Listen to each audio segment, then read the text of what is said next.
our new video recording about the teleprotection and the distance protection relays. In this video, we will explain the technical background of the teleprotection, the basic principle of operation, the measurement logic schemes used in the teleprotection function, and some application example of each scheme, and how we can test it using the OMICRON software, test universe, and the relay sim test software. So let us dive in. Here is the first slide. I will explain the teleprotection from the technical point of view and what the background, the theory of operation of the teleprotection function. So one of the main disadvantage of the conventional distance protection schemes is the fact that the instantaneous zone 1 of the protective relay cannot protect 100% from of the line. So because of this, the need of zone 2 if we have any faults that occur at the end of the line could take up to 0.4 or 0.5 seconds to trip. So in some cases this is not acceptable, and we have some examples that such cases or the system may become unstable if the fault exists for a longer time than 0.3 or 0.4 second, and also if we have a standard auto closure which is not accepted in every case. So how to solve this? To solve this problem, the relay at both ends of the line exchange some simple information on the fault location using communication channels, and this technique is called the teleprotection. So the teleprotection ensures the fast tripping for the whole protected line 100% from the distance ZA P, which is the distance of the line or the line length from a substation A to substation B. So as you can see from our example here, the first example is if we have overhead line with the auto closure function. So we have the zone graph here. We have Z1 represent 80% from the line length, Z2 which can be 120% from the line length, and Z3 up to 200% from the line length. And here is the time grading between Z1, Z2, Z3. So Z1 have an instantaneous trip time 0 seconds, Z2 400 millisecond time delay, and Z3 can trip with 800 millisecond. So in the first example, so the trip is formally non-selective if we have the fault indicates by number 1 here. Here is the fault on number 1. So this area between the bus P and the boundaries of Z2 is non-selective tripping, okay? But from A to B, it's 100% selective tripping. So if we have a fault which can be represented by fault number 1, so the trip is formally non-selective. So after the dead time, the auto closure function switched on the circuit breakers automatically, and this situation is not accepted in the network topology, okay? For the second example, which we have another fault located in between the A and B. So we have overhead line and cable, and we don't have AR function in this case. So here is the fault which occurs on the protected line beyond the fault distance Z1 boundaries, which is 80% from the line length, can only be cleared selectively by the distance protection relay after a delay time equal to Z2 trip time, such as 400 milliseconds. So this situation also is not accepted. We have another example, which is fault number 3 for a very short overhead line or cable without the AR function. So this situation also can be problematic because the safety margin to the next substation or the next zone is 10% up to 15% from the Z1, which is not possible because of the very short overhead line or very short cables. So the situation also is very problematic, and how to we need to solve it using the teleprotection function, which guarantees 100% distance selectivity with a trip time of 0 seconds. So we will explain more in details for the basic principle. So here is our figure shows the basic wiring scheme for the teleprotection. If we have substation A and substation B, we have relay protection A and relay protection relay number P. So the teleprotection ensures, as we explained, ensures fast tripping for the whole protected line which equal to 100% of the distance Z A and B. So both protection relay of the section A and B are connected via communication channel. This communication channel could be fiber optic, could be copper wiring, could be through media converter, and so on. So we have some connection examples between relay A and relay B. As you can see, the first example is using the copper wiring. Second one is using the media converter to convert the electrical signal to optical signal, and vice versa. The third communication and connection example is using the fiber optic for long distance communication. And as you can see, here is the legend of the send signal, which can be issued using the protection relay binary output, and the receiving signal will be received through the protection relay binary input. And as you can see, here is a blue arrow representing the send signal, and the red representing the send and receive signal from relay B. Okay, so here is the technical and the basic technical background and the basic principle of the teleprotection schemes. But we have different teleprotection schemes. So which one is suitable for our network topology or our substation? Let me explain the different measurement logic schemes of the teleprotection function. So use for the teleprotection. So the first type of the logic schemes is called the direct transfer trip, DTT.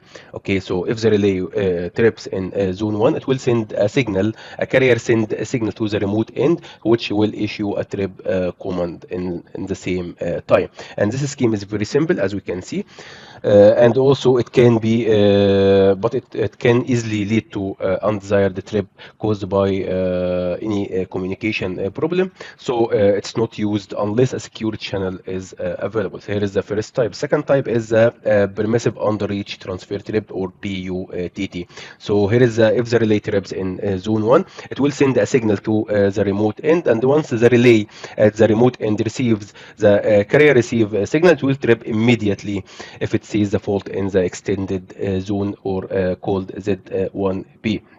Okay, so Z1B also as a criteria, it can be replaced in some cases and in some communication schemes by using the relay backup or the forward detection. Okay, the third type is permissive overreach transfer trip.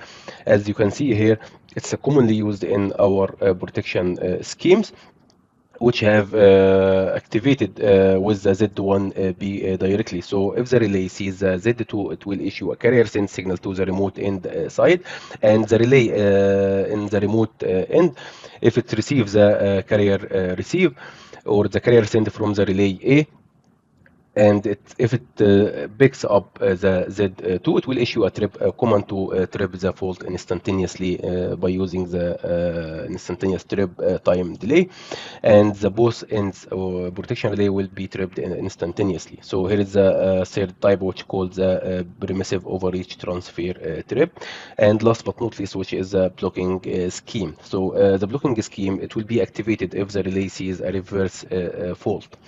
Okay, which means that for or any reverse zone, it will issue a carrier sent to the other protection relay in the other side or the other remote end. So if the relay in the remote end receives a blocking carrier receive from the other side, it will see that the relay is in the reverse zone, and it will block the tripping, the instantaneous tripping. Otherwise, it will trip with Z2 trip time, which is 400 milliseconds. Okay, accordingly, the Z1B must have also a time delay to ensure that the blocking signal can be received before a trip command is issued. Okay, so this scheme is mainly used if the communication is done via power line carrier, because there is no signal transfer over the fault location is required. So the permissive overreach scheme is often used for a short lines when a release from the remote end is desired for all faults on the line. Okay, additional time logic also may be required for parallel lines or parallel feeder to prevent from undesired tripping due to the current reversal or transient blocking.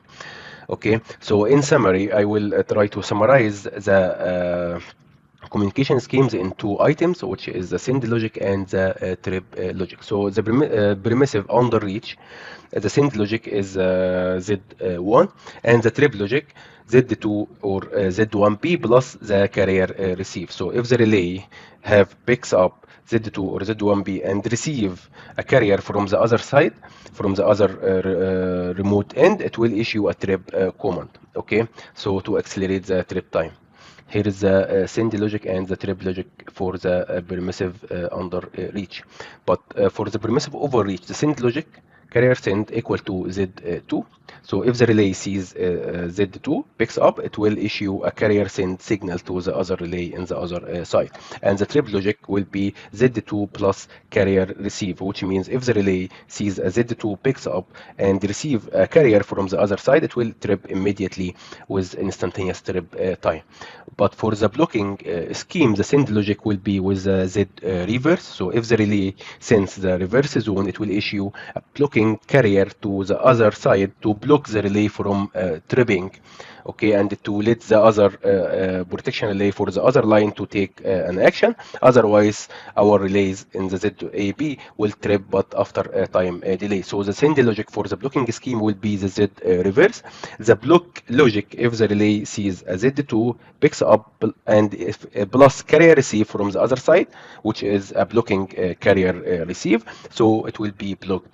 And the trip logic, if the relay sees Z2 without carrier receive from the other side, it will trip with Z2 trip time, which equal to 400 milliseconds. So here is the summary of the send logic and trip logic for the different communication schemes. Now I will talk on some example about the basic theory of the teleprotection function, and we will talk the first example, which is the permissive overreach POTT.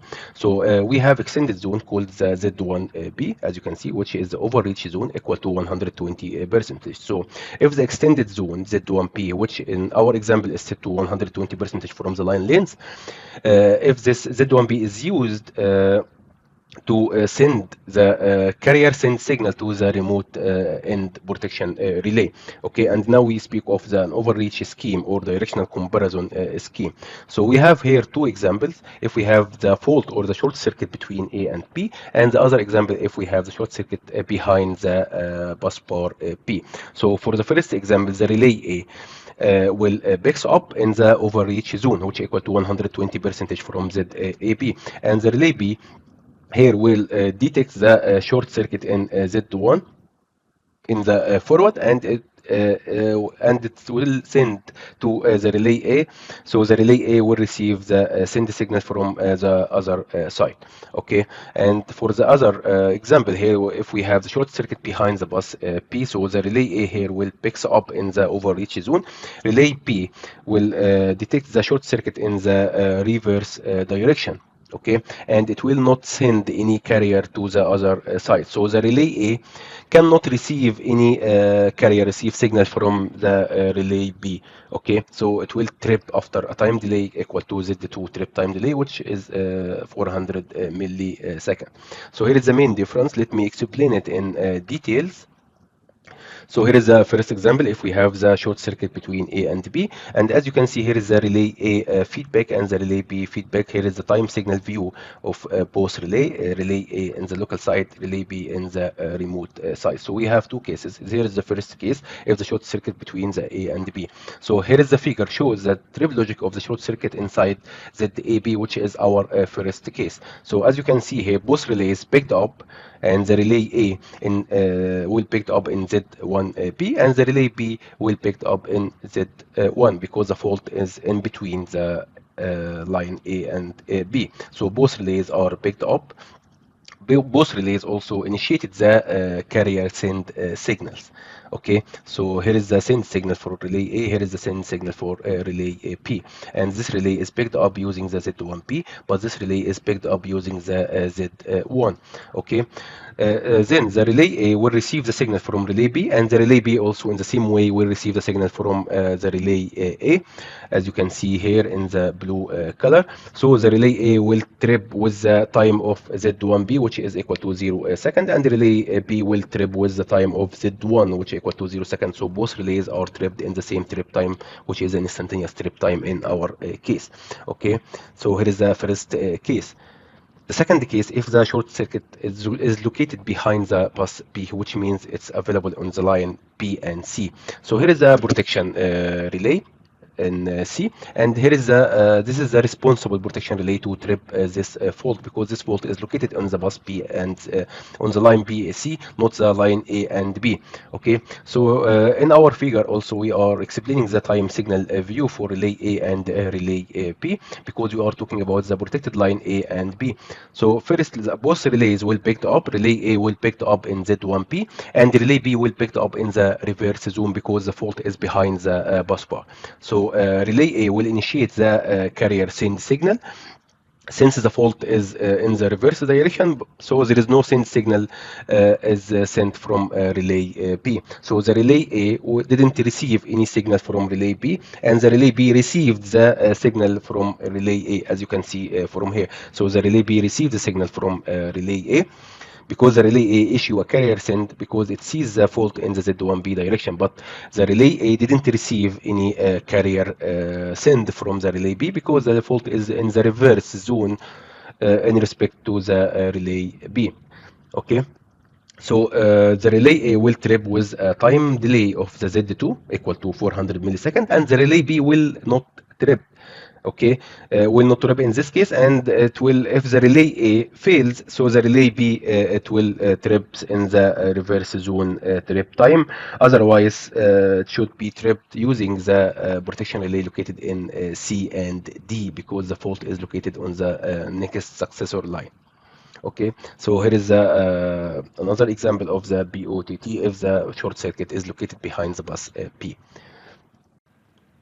So here is another example of the permissive underreach transfer trip, which is PUTT. So the basic theory of the PUTT is that we have two protection relays. Both protection relay will work with Z1. So if the relay trips in this zone, the relay begins to send to the remote end. So if we have Z1 pickup, we will the relay will issue a carrier send signal to the other remote end protection relay. And if the relay at the remote terminals has only started, it will allow to be tripped immediately. So we have two cases, as we can see. The first case is a short circuit between AB, which means the fault located on the line, as you can see here. So here is this figure explains the trip logic for the short circuit inside the Z1 or inside the ZA and B. And we have also extended zone, which is equal to 120% from the ZAB. And as you can see here, the relay of the time signal of relay A and time signal of relay P. Okay, so from this time signal view, so both relay will be picked up, as you can see. Okay. The relay A will pick up in Z1, and the relay B will pick up also in Z1. Okay, the relay B will initiate the send signal to the relay A. So the relay A will receive this signal from relay B, and it will trip with 0 second. So the relay B also will trip with the time delay of Z1, which is 0 milliseconds. So both relays now is tripped in the same instantaneous protection trip time. So the trip time of relay A and relay B will be approximately from 100 up to 150 milliseconds. So it will trip instantaneously without any time delay for Z2. Okay, so here is the first example. If the short circuit is located in the protected line, which means between A and B. We have also another case which called short circuit is located behind the bus B. So here is the fault located behind the bus B, and it should be tripped using the protection relay at C, because it's located on the line from B to C. So this protection relay should be tripped immediately and instantaneously to isolate the fault, because it's not located on the fault A and and B. But what is the response and the feedback from the relay A and B in this case? So as you can see here, both relay will picked up. Okay, the relay A will picked up in Z2, and the relay B will picked up in Z1. Okay, and we are talking now about the PUTT. So the relay A will picked up in Z2, and the relay B will see the fault in the reverse zone. Sorry, not in Z1. It will see the fault in the reverse zone. Okay, so if the relay B sees the fault in the reverse zone, so there is no any carrier sent from the relay B to the relay A. That's why the relay A will not receive any carrier receive from the relay B, and the relay A will trip with the time delay of the Z2, which equal to 400 milliseconds, and the relay B will not trip in this case. But the relay B will it will be used as a backup protection in our example. So normally the relay C will trip with 0 second, which is Z1. Okay, because the fault is located on the line P and C. But if the relay C fails, the relay A will trip with 400 milliseconds, which is the Z2 trip time delay. And if the relay A fails, so the relay B will trip in the reverse direction time delay. Zone trip time delay. Okay, so here is the two examples. Now we will talk about a practical example of for testing the teleprotection function. So in our practical example, we will see the teleprotection scheme with the AR function activated using the test universe software or using the relay sim test software. But for sure, we will need a CMGBS to be using as a synchronized time source between both CMC. So here is the figure on the left shows the network and the zone diagram of our application, and the figure on the right shows the end-to-end test setup for testing the teleprotection function POTT. So the end-to-end means that we have two CMC, one at each end of the line, and it's both CMC is synchronized over the CMGBS 588, as you can see, using the PTP time protocol, and we will inject voltage and current simultaneously to simulate different test scenarios and different test cases. And here is an example of the parameter setting located in the protection relay. So you will have the POTT or the type of measurement logic used. It can be POTT or PUTT or blocking or DTT, direct transfer tape, based on the manufacturer and based on the network topology. We have also the overreach zone, which is the send signal. It can be with Z1 if we have PUTT, it can be with Z2 if we have a POTT, and so on. We have also the overreach zone, the trip logic to be operate and trip with Z1 or Z2 based on the selection of the measurement logic. Okay, so here is the setup and the parameter used inside the protection relays. So we have test cases to be tested in the teleprotection function. So you can test it using the relay sim test using 4 test cases, as we can see. So in each case, we have different settings, we have different scenarios or configuration can be used to test many situations in the relay sim test software. So we want to set the protection relay function and each parameter that was set in the protection relay, and then it can be tested with the 4 test cases. So the first case here, as we can see, is the POTT as an example with a time grading without teleprotection. So here I will explain it more in the next few slides. The second case, 2A, POTT fault at the bus bar A with a teleprotection activated, but the in-feed is coming from the bus AP with in-feed B. 2B also another test case for POTT fault on the line with the teleprotection. And the 2C, we have also POTT fault, but the fault located on the bus bar B, not bus bar A. And we have also a teleprotection activated. So you can simulate different test cases and different test scenarios using the test universe software or the relay sim test software. So here, as you can see from our slide here, the POTT time grading without the teleprotection, as we explained, due to the communication fail. So if we have a communication fail, the teleprotection is plugged, as we explained, and the relay will act as a simple protection relay.